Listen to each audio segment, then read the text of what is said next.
Hello and welcome to the Phoenix Burning Podcast.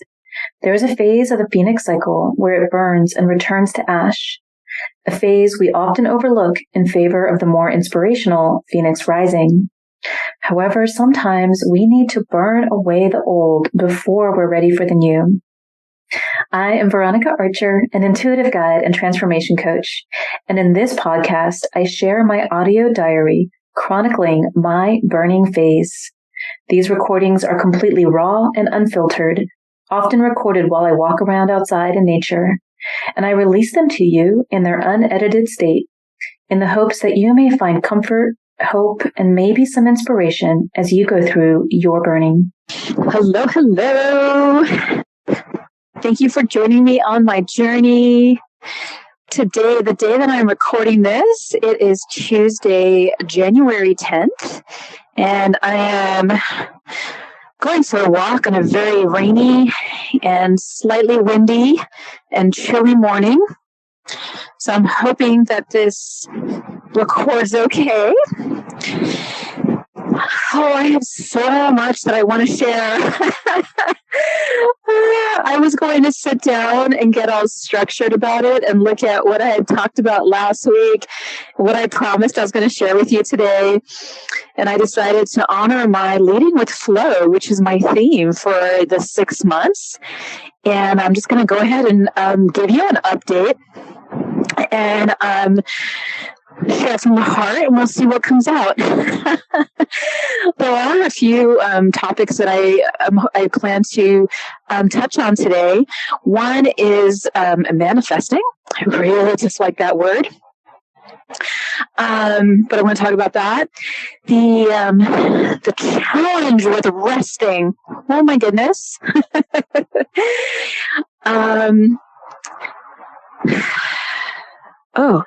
Those must be the ones that really want to come through, because as soon as I said those, my mind went completely blank, and I know I had others. Giving and receiving, I may just do that as a standalone share, because that is a really big topic. Yes, I'm getting a yes. Share that on its own. And then something that came up for me. Okay, share that on its own too. All right, I'm going to share those two on their own. So I'd like to start with an epiphany I had this morning. So, as you know, a theme for my restorative journey is leading with rest. And really what that really is for me personally, this doesn't always have to mean this for you or anyone else listening, is leading with the feminine. And if you listen to my conversations with Sacred Sandy, the feminine has many different aspects to it. And so really what's happening is that I am providing space for the aspect of my feminine that has been rejected my entire lifetime. And so there is an aspect of feminine energy that's receiving. Some people use the word surrendering. I don't always love that for feminine energy, because I think that's a universal principle. But we'll take feminine out of it for a minute and just say that this period of time for me is all about surrendering and receiving and really deepening into what those things mean and what they are, which is very counter to what we are taught and conditioned to do in our society. So a big part of this journey for me is about how much I believe the reason that I have arrived at this complete collapse physically and emotionally is due to the dishonoring of my feminine. So I've shared a little bit, and if you haven't heard other episodes, just know that I was raised in such a way that my feminine within myself, literally, in this human body, was really rejected and cast aside. And I was groomed to be more in my masculine energy, purpose, career, protection, provision, so is how I'm using the word masculine energy. So part of the collapse that I'm experiencing right now is physical. There's also a lot of grief, and the grief has to do with relationships with my children, and the challenges that my children are facing right now, and my contribution, if you will, to those challenges. But really the underlying theme around that is just the incredible hatred and vileness, and I can't think of the right word, like abuse doesn't even capture it, but it's just the insidiousness of the boy's dad and his constant attempts to obliterate the relationship between me and my children. And while I've gotten to a space where my attention is no longer on him and my attention is on my kids and my relationship there, and I personally believe that the reason my relationship with my children has survived, if you will, as has remained as intact as it is. We have our challenges, but I think the reason that I'm not completely alienated from our children is because of the attention and care that I have put there. Nevertheless, it is a constant attack, both in reality through taking me to court, through trying to get full custody of our kids and things like that. So an actual attack, and then just energetic attack. Well, I should say also actual attack, emotional attack through constant berating of me to my children and to anybody else who will listen for that matter. I know there's quite a few people in our community who have been told really nasty and untrue things about me by my boy's dad. A lot of the pain and grief that I'm feeling is just the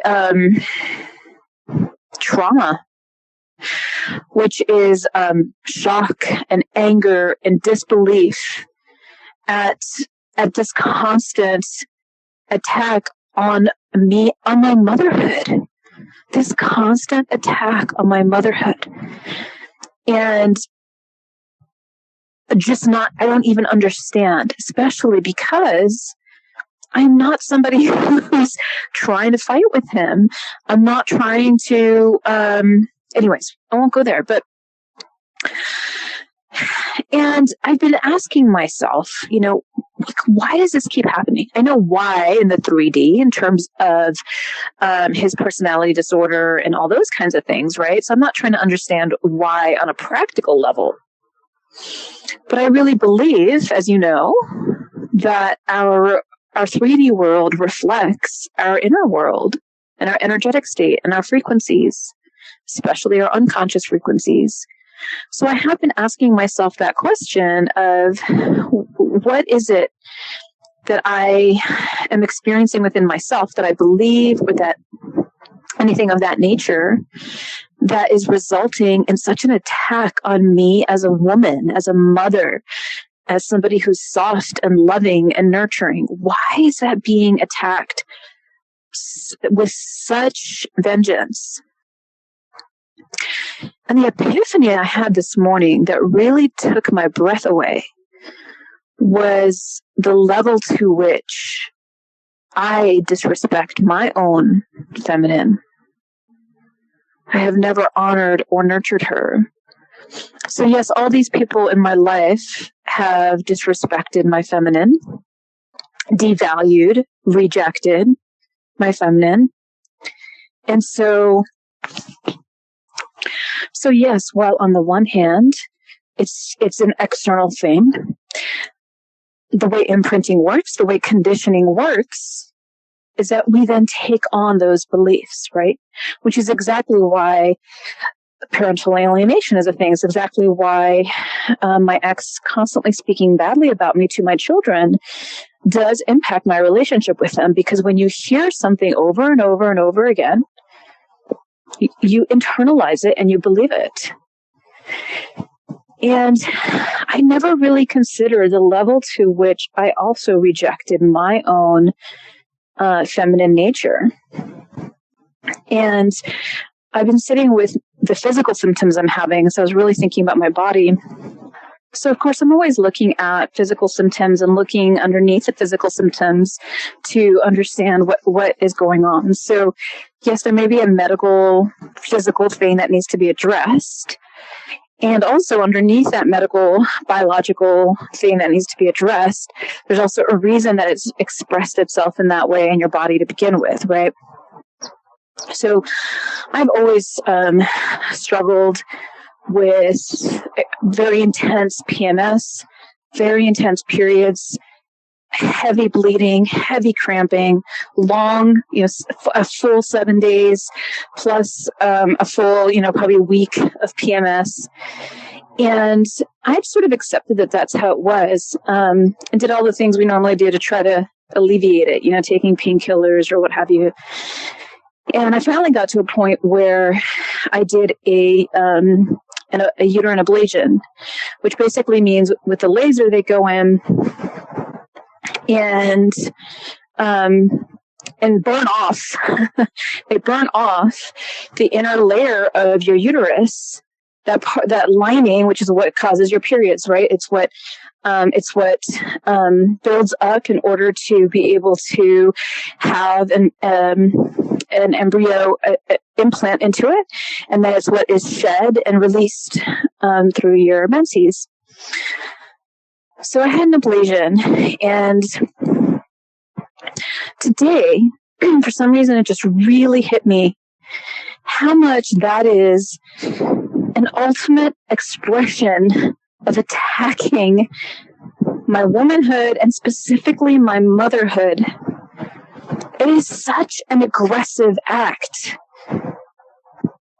Now, of course, I didn't feel that way when I was doing it. I felt like it was an attempt to take care of myself. However, it's interesting, right? Not surprising. It's interesting that in our culture, the attacking of our body, especially as women, is the first way that we approach things. Somebody had told me about an ablation, and I thought it sounded great, and I went to my doctor and said, hey, I want this. And she said, okay. There was no discussion of like, well, what's happening? Why are you having heavy bleeding? Why are you having a strong PMS? Is there something going on underneath that we can try to resolve that might give you some relief without attacking your body? And of course, now I know that there's lots of things that you can do to support yourself and to be free of those symptoms. Those symptoms are an expression of something. And that memory of me having done the ablation and the realization of how that is literally attacking my motherhood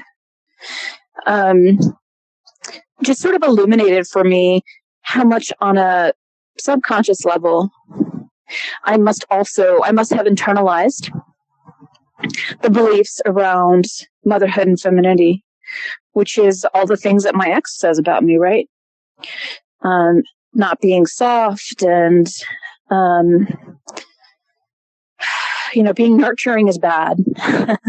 Being motherly is bad. It's something that I believe about myself. So, we already know that these 6 months is all about restoration and rest. And what that really is about leaning into my feminine energy, honoring my feminine energy, and putting that first. Okay, so last session, I shared there's a few action items I said I was going to have for myself. So I am going to share with you about those and give you an update on that. And also, I shared that I did not know where I was going to be living, and that I had put out to the universe, to my spirit team, my energetic team, to guide me and provide me with an answer to my questions. And I had very specific parameters of what I wanted these next 6 months to look like. So, gosh, I can't believe how much has come up. I got an answer, a very clear answer. And I wanted to share with you, there's 3 different aspects of this answer that I wanted to share with you. One is manifesting. The next is how difficult it is to stay in rest. And the third part, I can't remember what the third part was.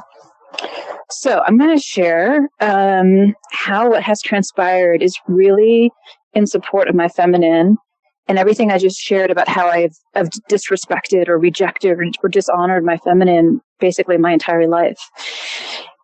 And how where I'm living, I believe, is really going to honor her and give her space to rest and recover and come out to play. Come out to play. All right. So my parameters for where I was going to live were that I wanted to feel held, meaning I don't want to have to do a lot of stuff. I want the structure to already be there. I want it to be beautiful in terms of nature, and then also in terms of the space that I am physically in. And I wanted to reduce my expenses so that I can also focus on my financial health. So there was a place that I found that's in, I live in California currently. This place is in Arizona, close to where my middle son is going to college. And it's a co-housing community. And I went to visit it when I went to pick up my son from school on December 18th. And completely fell in love with this community. It literally has everything I could ever possibly want in a space that I want to live, which is pretty rare. Like, I felt like I had literally designed it myself. And, moving out of state, my other two kids are in California. Wasn't totally sure about that. But nevertheless, the co-housing community is full, and, it's built out. So co-housing community has houses or condominiums where you live in your own space. But it's kind of like a condo complex, only with a lot more community living built into it, if you're not familiar with co-housing. So, to get into the co-housing community, there needs to be an opening. Somebody needs to be selling their home or renting their home. And the last person who had come into the community had been on the waiting list for 2 years. So when I went to visit in December, I put my name on December 20th. I put my name on the waiting list. And since I'm telling you this, you can probably guess that I got in on January 3rd, I believe it was, this past weekend. Today's the 10th. So this past weekend, I got an email saying that there was an opening in this community. This community meets literally all the parameters that I was wanting, not just in a place to live, but what I feel I need right now for my 6 months of restoration. It was insane. So the second part of today, I'm going to talk a little bit about manifesting. I prefer co-creating. I don't really like the word manifesting. And I'll share kind of some of the principles that I implemented around that. It didn't just magically happen, although it still feels like magic to me. I still embrace it as magic. So what I want to talk about first, though, is this community is how it relates to being held in my feminine principle. So one of the ways that I've always been in my masculine is that I'm a doer. And that's part of my personality, and that's not something I don't need to disrespect that either. It's part of who I am. My life purpose, according to my fingerprints. Thank you, Pamela Landers. Look her up if you want a fingerprint analysis. I can also do a fingerprint analysis for you specifically around your life purpose. My life purpose is to be the captain of the ship. So that's part of who I am. I'm a doer. So what that means is, let's say I want something and it doesn't exist, I go out and I create it. Or, I tend to step into leadership, decision-making, organizing. So, for example, where I live now, I like to partner dance. There wasn't any partner dancing within less than an hour drive of me, of the type that I do. And so I created a dance event with a teacher. So the teacher does all the dancing part of it, but I do all the facilitating of it. I announce it. I advertise it. I'm there. I do the door and registrations and things like that. The condo community that I live in now, I created a Facebook group so that we could keep in touch and we can create social events and those kinds of things. And then, of course, in my family, I've always been the responsible one, the doer. So this community that I'm stepping into was established 20 years ago. They have an established structure. They have established ways of communicating. That doesn't mean that I'm not going to step into a doing role at some point, because that's my nature. What it does mean is that I have the opportunity to step into a community where I feel the relief as I'm saying this to you, where I don't have to, or you never have to, where their structure already exists. And I'm not going to feel like I want to or feel compelled to create something because it doesn't exist yet. So the mere structure of the community allows me to feel so relaxed. And also moving away and changing scenery allows me to let go of all these other obligations that I have. And I've already checked in the city where I'm moving. All the things I like to do exist. There's a very vibrant dance community and other types of things that I like to do with my time. And so if I want to, I'm going to speak to this in just a moment, the doing. If I want to, there's things I can step into and receive. But I get to right now. I'm so excited.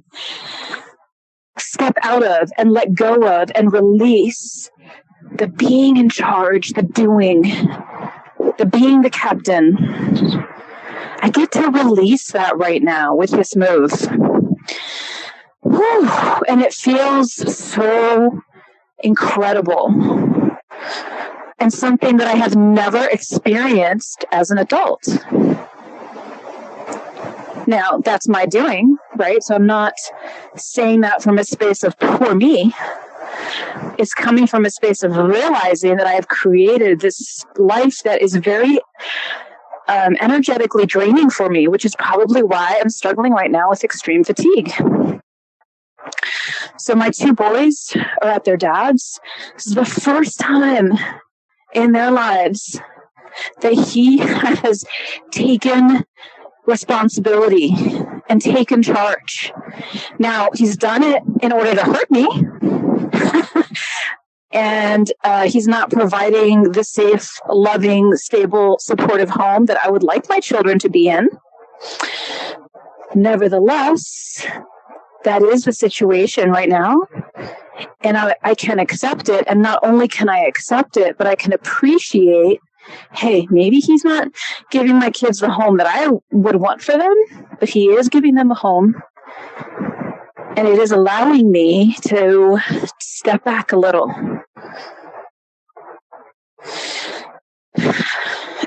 And to simply be, which is what my feminine really needs. So, I had asked last week for a place to go, and that was provided almost immediately. What's really interesting is how difficult it is to be and not do. So, of course, this opportunity caused a flurry of activity, right? Of me, just all kinds of things, looking into all the different activities that are available. I know that moving is difficult. I want to make sure that I'm supported. I want to make sure that I have community, that I can blah, blah, blah, blah, blah. All the stuff that you do when you're rebuilding your life after a divorce, for example, or after a big life change. I know intuitively that is not what I need right now. And this is the part that I really want you to hear and walk away with from this whole series, but certainly from today, is to learn how to hear your intuition, your core self, your inner knowing, your soul, whatever you call it, is to learn how to listen to it and to learn to trust it and to make decisions based on that.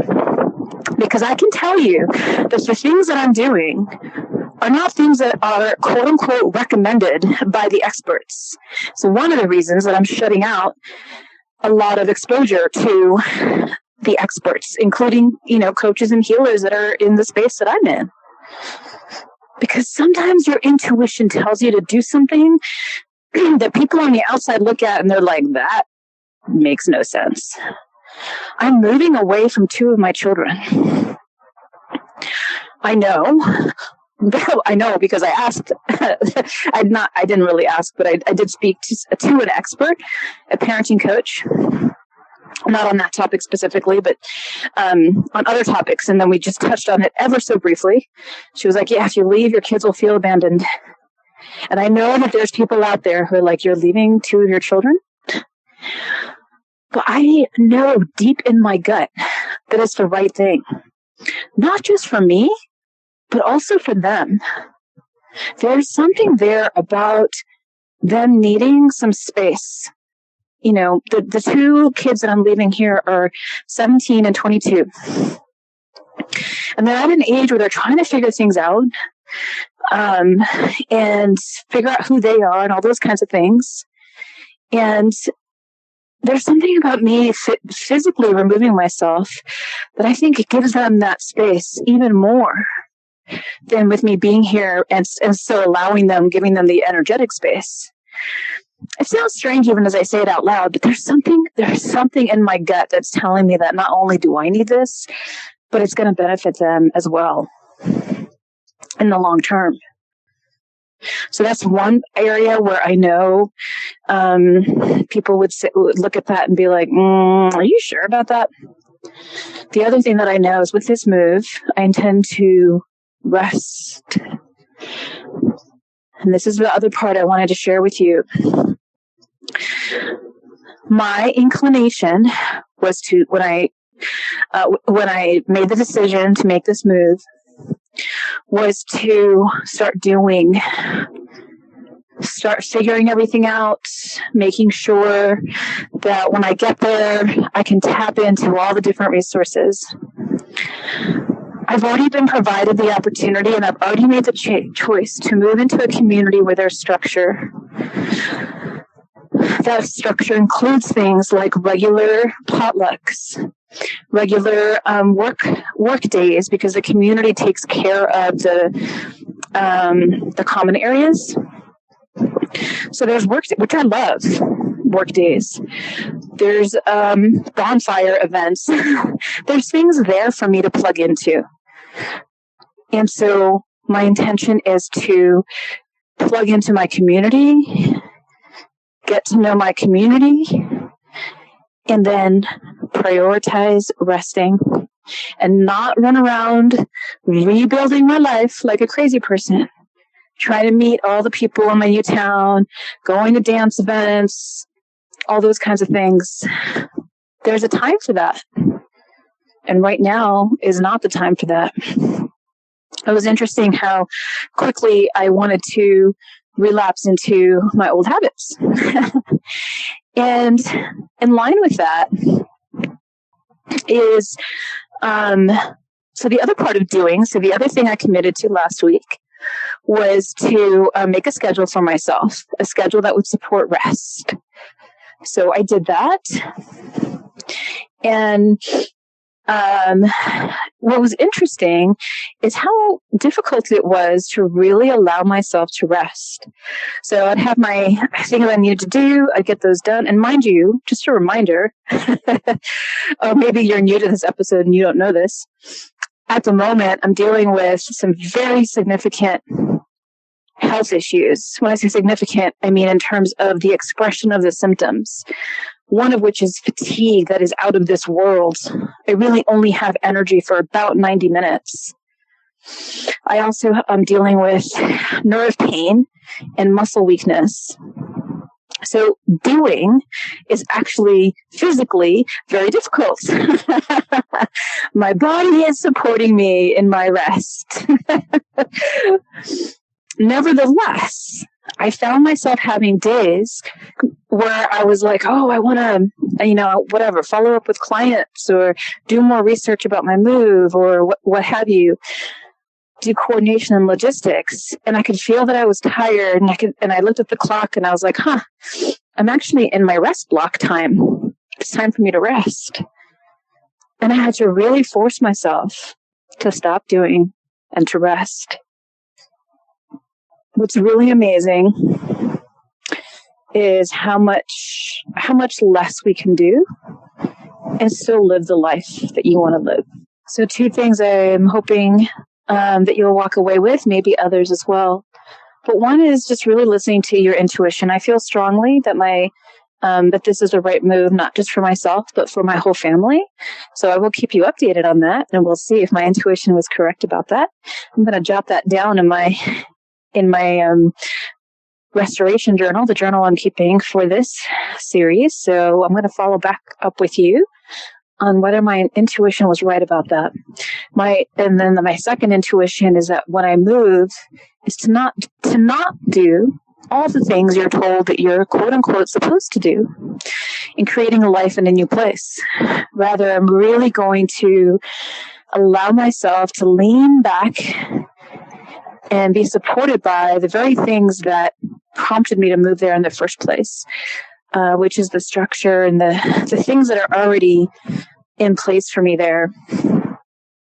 And to spend the rest of my time in as much of a relaxed and fun and pleasure, relaxed and fun and pleasure as much as possible. So follow your intuition. And then the second part I just wanted to share is block out times for your rest and for your pleasure first. And then allow your work to fill in, your to-do list to fill in around that. And I know that's going to feel really uncomfortable, and I know that because it's the way we've been conditioned in this world to live. But I'm really challenging you to follow along with me on this journey and to schedule your rest, your pleasure, your vacation, your fun. Schedule it first and allow everything else to fill in.